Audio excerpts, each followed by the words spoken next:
Most of the problems come from the USB itself.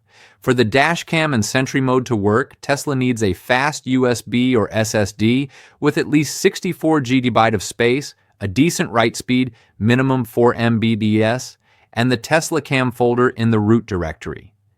Many mechanics mention that forgetting the folder or using an old USB is the #1 cause of this message. A super simple trick that many mechanics and users recommend is unplugging and plugging the USB back in. Sometimes the system just needs to see the drive again.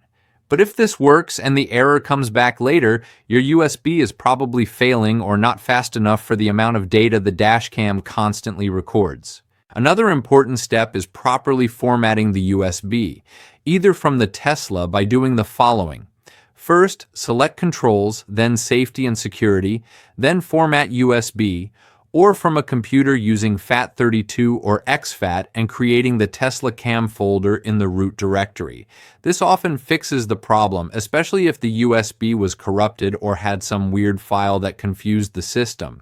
If the message still appears after this, many owners have tried replacing the USB with a better one, preferably USB 3.0 or 3.1, or even a small portable SSD. Cheap or very slow drives sometimes don't reach the speed Tesla needs, making the Dashcam invisible to the system. It's also important to keep in mind that sometimes it's just a software glitch. Some users report that after a Tesla update, the message appeared for no reason and disappeared after a system reboot or a power off for a few minutes. It's kind of like when your computer gets slow and just needs a restart to go back to normal.